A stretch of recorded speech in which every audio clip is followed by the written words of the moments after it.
Hello and welcome to the France 24 interview. Our guest today is Jens Stoltenberg. He is NATO's Secretary General. He joins us on the eve of a NATO summit to be held on June 14th in Brussels, where he joins us from. Thank you very much for being with us, Mr. Stoltenberg.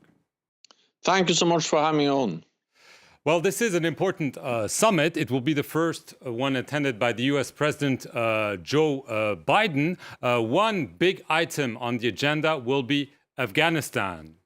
Joe Biden has announced that the US would pull out. NATO is pulling out. So a big question is whether the US, NATO are handing the keys of Afghanistan to the Taliban, which the US and NATO have been fighting for nearly 20 years now. We have been very clear-eyed about the fact that the decision to end the NATO mission in Afghanistan entails risks. And there are no easy decisions on Afghanistan. But allies also realized that to continue our military presence also entailed risks with a risk for more fighting, more violence, and also actually the need for even increase the NATO presence. So after consultations, allies decided to end the mission, but we will continue to provide support to the Afghans with our continued civilian presence to advise and support them, with funding for the Afghan security forces, with out-of-country training, which we're working on now, and also to try to maintain critical infrastructure, including the airport. No easy situation in Afghanistan, a lot of uncertainty, but we will continue to provide support. Mr. Stoltenberg, what if the Taliban take over Kabul? Will NATO just sit and watch, or the US sit and watch? I mean, what would you do in that case? Because this is a very strong possibility, according to many observers. It is a very difficult and challenging situation in Afghanistan, and we don't have any guarantees for the future development in the country. But we have been there for 20 years. Afghanistan is very different today than it was when we went in 20 years ago, partly because we have been able to build an Afghan security force, and we will continue to support them with funding and also the possibility of out-of-country training. We have also actually gradually reduced our presence, because we have to remember that not so many years ago we were more than 100,000 troops in a big combat operation. At the beginning of this year, we were around 10,000, and now we'll end the mission. So I will not speculate too much about what will happen. I'm only saying that at some stage it was necessary to hand over the responsibility for the security in Afghanistan to the Afghans themselves. They are responsible for their own future. We will provide them support. Right, but you agree this is a bit of a gamble? I agree that this is a decision which entails risks, and allies were very much aware of that when we made the decision.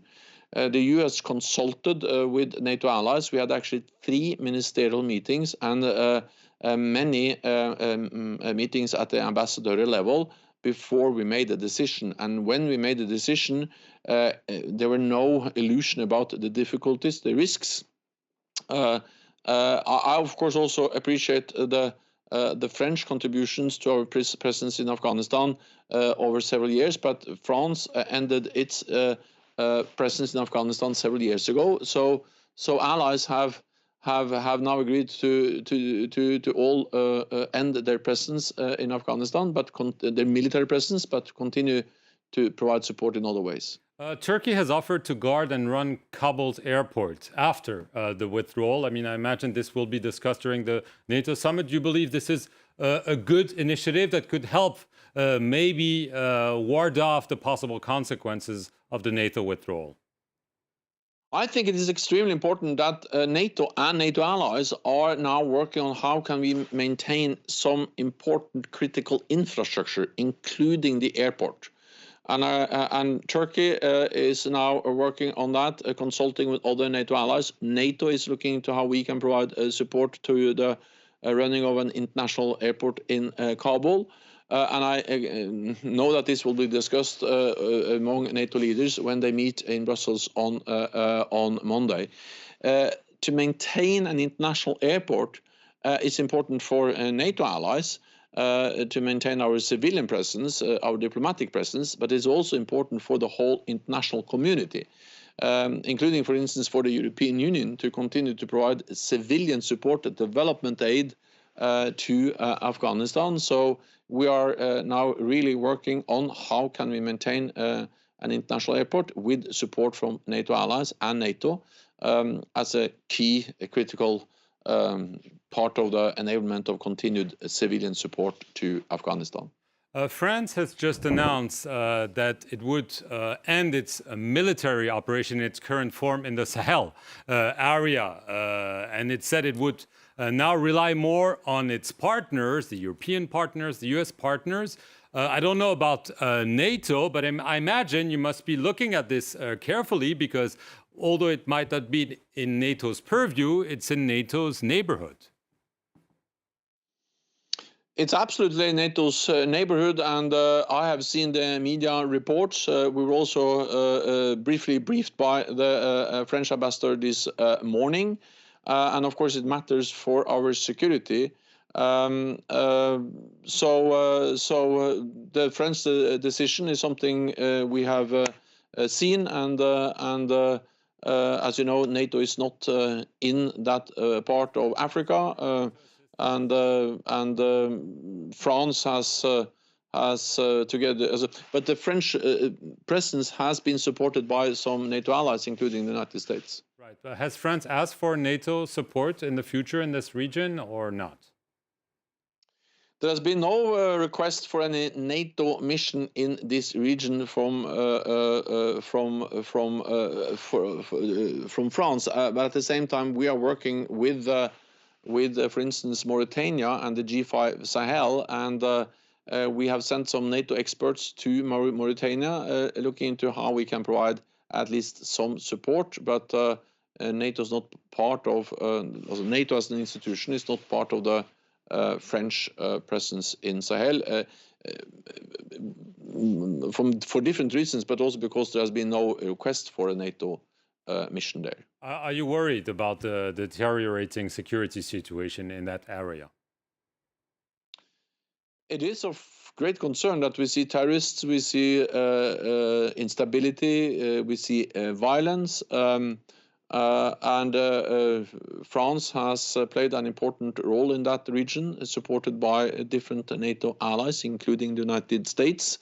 And then we need to discuss among allies how we can help to support our neighborhood, and including this region. But so far, NATO allies have not asked for a bigger or significant NATO presence in the region.